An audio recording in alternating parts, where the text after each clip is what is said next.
In this presentation, we will learn what is a complement of an element. By the end of this lecture, learners would know what is a complement, how to find the complement of an element in a lattice. So without any further delay, let's get started. Recall that a lattice S is called a bounded lattice if it has a greatest element 1 and a least element 0. We must always remember the definition of a bounded lattice, right? It is quite important. A lattice is called a bounded lattice if it has a greatest element and a least element. Consider the following Hash diagram. The above Hash diagram is a bounded lattice because it has a greatest element and least element. Isn't that so? It has the greatest element D and it has a least element A, right? Therefore, this lattice is a bounded lattice. Isn't that so? Now, what is the complement of an element in bounded lattice? We are interested in finding the answer to this question. What is the complement of an element in a bounded lattice? An element A is called the complement of B if A or B is equal to 1. In other words, least upper bound of A comma B is equal to 1.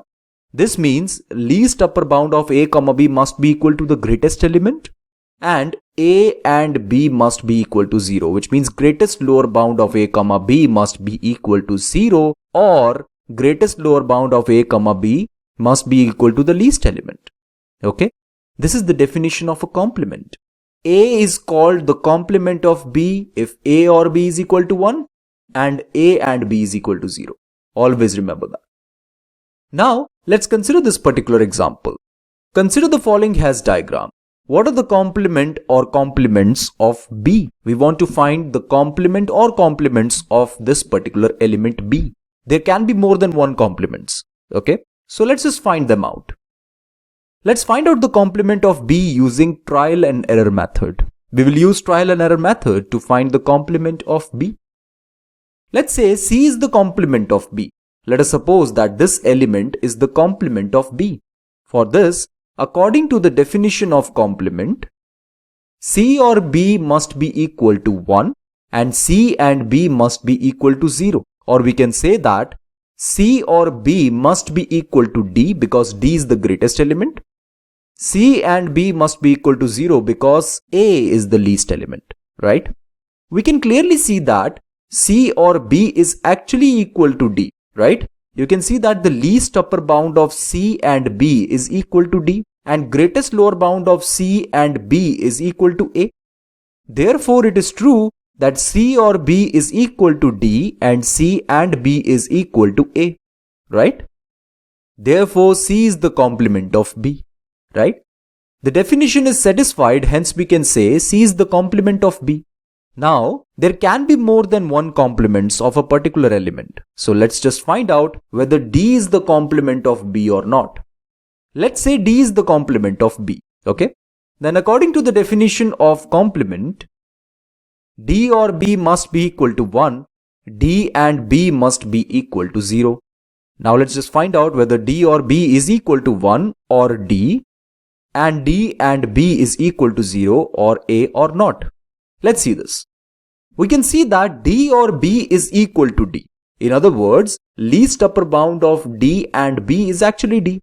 But what about the greatest lower bound of D and B? Greatest lower bound of D and B is B, not A. Hence, we didn't get the least element out of this. Therefore, we can say D or B is equal to D. This is true. But D and B is not equal to A, right? D and B equal to A is actually false. Therefore, D is not the complement of B. Okay? Now we have to check this element. Let's say A is the complement of B. In that case, according to the definition of complement, A or B must be equal to 1. A and B must be equal to 0. Let's see this.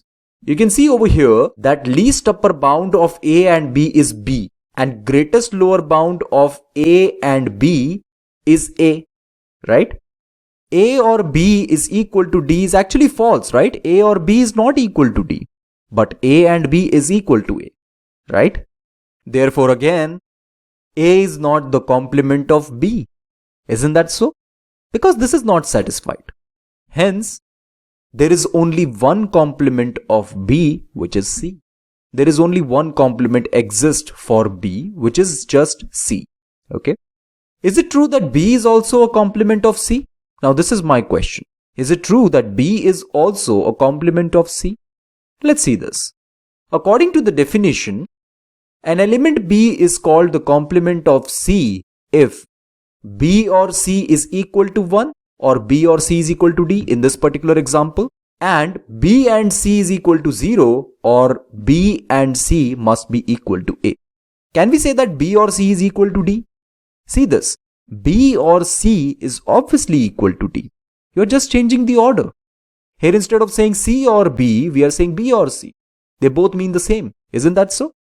B or C is actually equal to D and B and C is actually equal to A. This is true and this is also true, right? Therefore, it is clear that B or C is actually equal to C or B and this is equal to D in this particular example. B and C is equal to C and B and this is equal to A. Therefore, the conclusion is that if A is the complement of B, then B is also the complement of A, right? This is our conclusion. Okay, let's consider this particular example. Consider the following Hash diagram. Let's say we are available with this Hash diagram. Now we have to find the complements of E. Okay, we are interested in finding the complements of this particular element E. Let's just try to find the complement or complements of E. Let's say D is the complement of E. Again, I'm using the trial and error method. Let's say D is the complement of E. Let's say this element is the complement of this element. Then according to the definition of complement, D or E must be equal to 1. D and E must be equal to 0. What is the greatest element in this particular Hash diagram? Greatest element is F and least element is A, right? You can verify this on your own. Can we say that D or E is equal to 1 or F? You can find this out, right? D or E, which means least upper bound of D and E, is actually equal to F, right? And what about the greatest lower bound of D and E? Greatest lower bound of D and E is actually equal to B, not A, right? They first meet at this point, not at this point. This is the greatest lower bound of D and E. Hence, we can say that D or E is equal to F. This is true, but D and E is not equal to A. Hence, D is not the complement of E, right? Let's see whether B is the complement of E or not. Let's say B is the complement of E. Then according to the definition of complement, B or E must be equal to 1, B and E must be equal to 0, right? B or E must be equal to 1, B and E must be equal to 0. What is the least upper bound of B and E? Least upper bound of B and E is E. Greatest lower bound of B and E is B, right? Therefore, B or E is not equal to F and B and E is not equal to A, right? Hence, B is not the complement of E. It is quite clear, right? Now, let's say A is the complement of E. Let us suppose that this element is the complement of E. Then according to the definition of complement, A or E must be equal to 1. A and E must be equal to 0. This means least upper bound of A and E must be equal to F. Greatest lower bound of A and E must be equal to A. Let's see this. Let's consider these two elements A and E. Least upper bound of A and E is actually E, not F, right? And greatest lower bound of A and E is actually equal to A, right? This is the greatest lower bound of A and E. A or E is not equal to F. Least upper bound of A and E is E, not F. A and E, which means greatest lower bound of A and E, is actually equal to A. This is true. Again, A is not the complement of E. Let me tell you that complement of E does not exist. In this particular Hash diagram, complement of E does not exist. This is our conclusion. You can verify this. Complement of E does not exist. So from this it is quite clear that there might be some element whose complement does not exist. Okay friends, this is it for now. Thank you for watching this presentation.